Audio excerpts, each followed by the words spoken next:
NBFCs at large, but Edelweiss in particular is a stock in focus today. Canadian fund manager CDPQ is going to infuse about 1,800 crores in ECL Finance to talk about this development and the implications that it has for the consolidated book of Edelweiss Financial as well. Mr. Rashesh Shah joins in right now on this conversation. Mr. Shah, good having you. Thanks so much for taking the time out.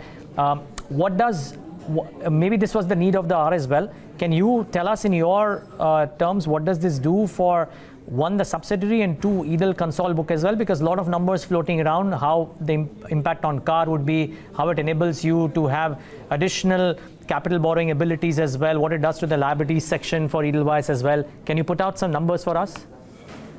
Yeah, so they're investing in a credit vertical, and our credit vertical, the one in which they're investing, currently has approximately current capital of about 5,000 crore, and the total book is about 30,000. So we have a borrowing of 25,000. So 25,000 borrowing, 5,000 equity, 30,000 is the book, which is geared 5:1, which is reasonable, which is not very high, very low. We still have headroom for growth on that.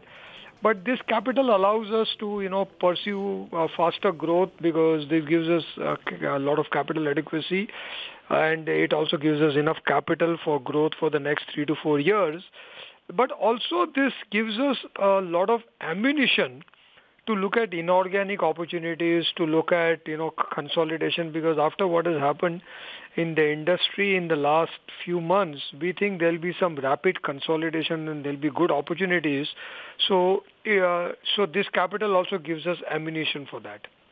Interesting, Mr. Shah, you say that because, because of all that happened in the last 6 or 7 odd months, a lot of people would believe that NBFCs by and large would want to go slow in the current environment. Are you saying that the large stress of the system seems to be behind? NBFCs may be cautious, you may be holding on to more liquidity, but maybe better times ahead, which prompts you to talk about consolidation in the first place? Years, NBFCs have gone through cycles like everybody. Even the banks have gone through a cycle of NPAs and other stuff, and also I think cycles are inevitable, and what we have seen in Edelweiss over the years is it pays to be counter-cyclical, and you should look at all crises as an opportunity.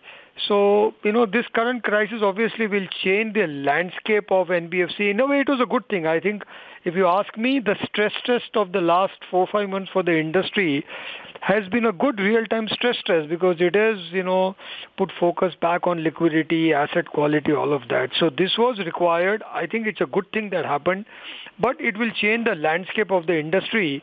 And because, as you know, there were a lot of smaller NBFCs, there were a lot of specialized NBFCs which has all been started.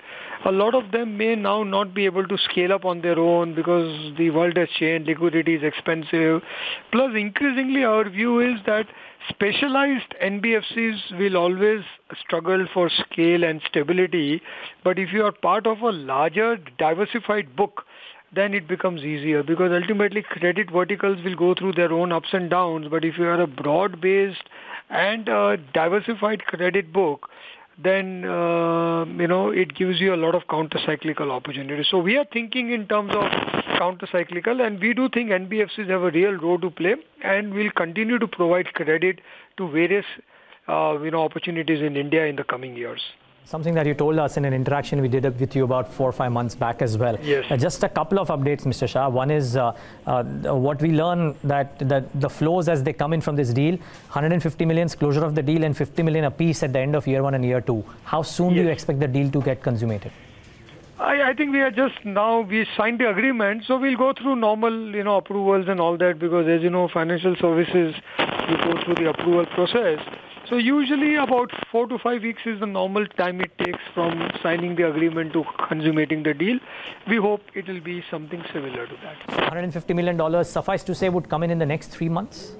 Is that a reasonable assumption? Yeah. As soon as we close this, absolutely. Okay. Most notes also speak about how, as a result of this deal, because the nature of your book was having a higher real estate funding play, and because that might not be going through the, in terms of growth, the best of times right now, this deal helps you in a meaningful way for higher capital requirement, provisioning concerns, all of that abates slightly. First of all, I'd like to correct you when you say higher real estate. We are a diversified business. Sure. And for some reason, I think a lot of people in the media seem to classify us as a real estate NBFC. We are not. We are an NBFC which has got multiple books. We have 8 books.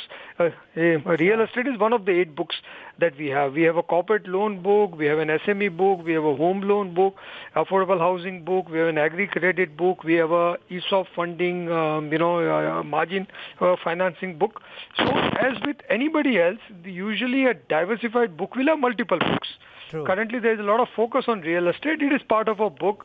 We have already disclosed our, it's also 174 projects, so it's not like concentrated in one project or one developer. It's very spread out, much more granular than what I think people appreciate it to be. Sure. So, and even there, what we have been doing in the last few years, Neeraj, is a lot of our corporate strategies, the real estate book, the stressed asset book, credit opportunities, we have raised funds. So we have currently almost $4 billion, 24,000 crores odd of, funds in the credit funds we have raised. So we are anyway using the credit fund to capitalize on these opportunities and co-investing from our books. So in the last 5 years, if you look at it, our retail credit has been growing faster on our books because a lot of the wholesale credit, we have been capturing it via the fund route, because we have realized, and after the last quarter all the more, that a lot of people don't understand the opportunity in wholesale. So funding wholesale on an NBFC and all can be done up to a point, but you should not do it in a big way, which is what we have followed. Right. Ideally, this kind of wholesale strategies should be funded in a private vehicle, which is an AIF or a credit fund and all. And that is what we've been doing. So we have already raised quite a bit of money. You must have seen recently we closed a $1.3 billion stressed credit fund. So by raising those funds, we have also made sure that the load on our own balance sheet is not as much, and our own balance sheet can be very diversified, with each book being very small. But for good quality strategies where there is maybe a little bit of complexity, we use a lot more privately funded vehicles like AIFs and private credit funds. Okay. No, point well taken, and look forward to actually talk about this in greater detail face to face at some point of time, Mr. Shah. But congratulations on this deal, and thanks so much for speaking to us at Bloomberg Quint.